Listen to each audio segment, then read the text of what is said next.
There exists a type of creature in this world that has been discovered by only a few people, but has never been officially confirmed.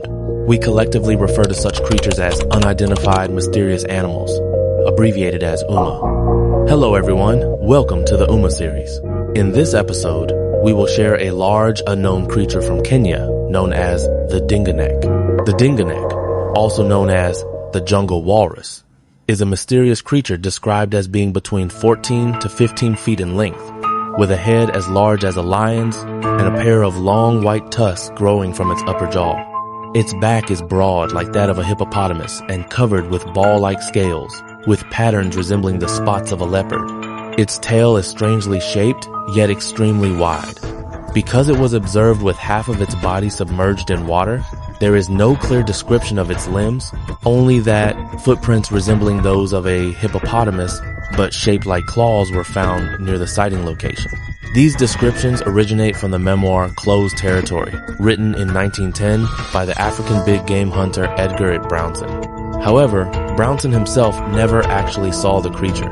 In his book, he recounts another big game hunter, John Alfred Jordan, and his hunting team who traveled to southwestern Kenya near Lake Victoria in 1907 for a hunting expedition and encountered the creature. At that time, Jordan's Lumbwa followers discovered it by the river. When the creature noticed people approaching, it was startled and leaped into the river. It was described as a hybrid between a sea serpent, a leopard, and a whale. Half an hour later, the creature surfaced again, and this time, Jordan witnessed its true appearance. As described by the Lumbwa people, it was a large beast unlike anything he had ever seen, with a lioness-like head and two white tusks like those of a walrus. Its powerful tail swayed slowly, allowing it to maintain balance in the rushing water. Jordan claimed that its tusks were strong enough to pierce an adult human. Fearing that the creature might notice him, he decided to strike first and fired a shot at it using a .303 rifle. Immediately afterward, the creature leaped out of the water, and in panic, Jordan and his companions fled into the bushes. The beast did not pursue them, and from that moment on, he never saw it again. Brownson later questioned other members of Jordan's hunting party and received nearly identical accounts. In 1909, Brownson encountered Jordan during a hunting trip and learned the story, while Jordan himself only published his experience in 1917 in the Wide World magazine. According to him, the local Dorabo and Lumbwa people called the creature Dingonek. Additionally, Brownson mentioned that he once traveled to Uganda to meet an animal collector named James Martin, who told him that local people worshipped a reptilian creature resembling a giant water serpent, believing that its appearance signaled a year of abundant harvest and livestock. James Martin, originally named Antonio Martini, was Maltese and one of the earliest Europeans to reach Lake Victoria. As a pioneering explorer, he had sufficient experience to distinguish truth from exaggerated tales, making his account relatively credible. According to Brownson, Martin had personally seen the creature. Another sighting report came from Charles William Hobley, a British colonial administrator in Kenya, who published an article in 1913 in the Journal of the East Africa and Uganda Natural History Society. In it, he mentioned a report he received about a beast seen riding on a large log downstream during a flood in the Mara River. The creature was estimated to be about 16 feet long, though its exact length could not be determined because its tail was submerged. It was described as resembling a massive water tank covered in scales with leopard-like spots. The only discrepancy was the absence of the white tusks described by Jordan. The witness shot the creature, causing it to slip off the log and disappear into the water. These accounts make up all known sightings of the creature. According to Jordan, killing a Dingonek is considered taboo among local tribes, suggesting that such a creature might still exist in some hidden corner of the rivers.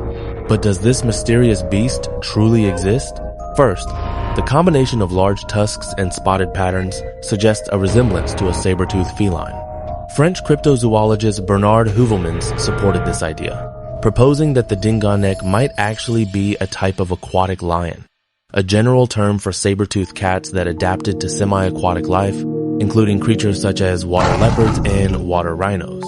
The most puzzling aspect is the description of armor-like scales. Heuvelmans suggested that this could be an illusion caused by wet fur clumping together, a hypothesis recorded in his book Still Unknown African Felines.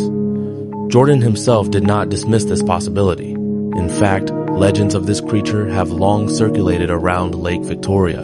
In the tributary region of the Mara River, the Maasai people refer to it as Omana or Omana, typically describing it as about 15 feet long with a dog-like head, small ears resembling those of a gaboon viper, claws, short legs, and a short neck.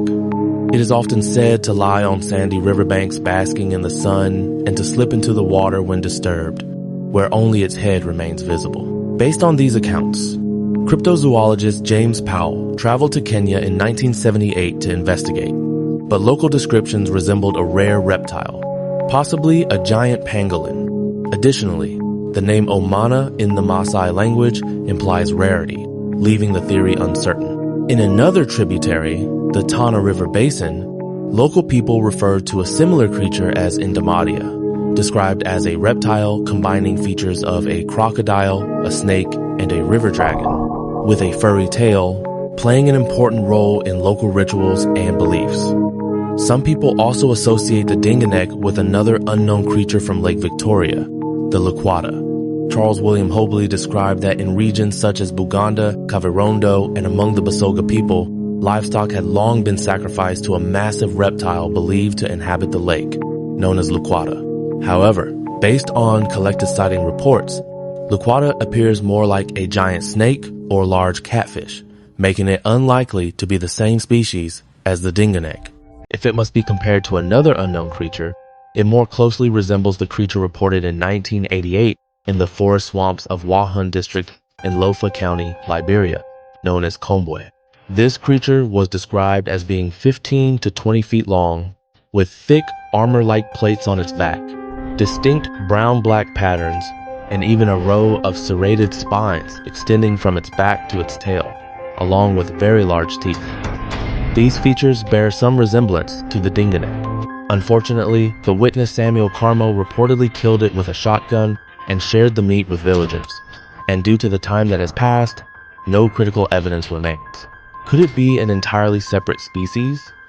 British historian and geologist George William Stowe collected many ancient rock paintings during his travels. One such painting, found in a cave in the Blackfontein region of South Africa, depicts in its lower left corner a walrus-like creature covered in spots, with a long tail unlike that of an actual walrus, and significantly larger than a typical deer. The true age of this rock art cannot be determined. It may date back several centuries or even longer. Other animals depicted in the painting, such as snakes, porcupines, and antelopes, all correspond to known species today. Only this walrus-like creature does not match any known species. Given that real walruses are found in Arctic regions vastly different from the climate of South Africa, it is unlikely to be a member of the walrus family. In conclusion, the author believes that the existence of the Dingonek is quite possible. Although there is only one detailed recorded sighting, descriptions of creatures like Omana and Kombwe come from tribal elders and hunters who consistently claim that such creatures were once common but are now extremely rare.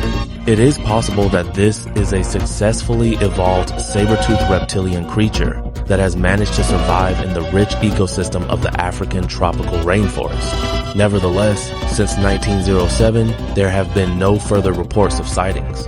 It is even possible that the one Jordan shot was the last of its kind. Here, the author calls on everyone to recognize that wild animals are an essential part of the natural ecosystem, and protecting wildlife resources is closely tied to human survival and development. Starting from ourselves, we should not harm, trade, or hunt wildlife, and instead work together to protect ecological civilization and maintain harmony between humans and nature. As always, the unknown will forever be greater than the known. That concludes this episode. Thank you for watching. If you enjoyed this video, don't forget to like, subscribe, and leave a comment to share your thoughts.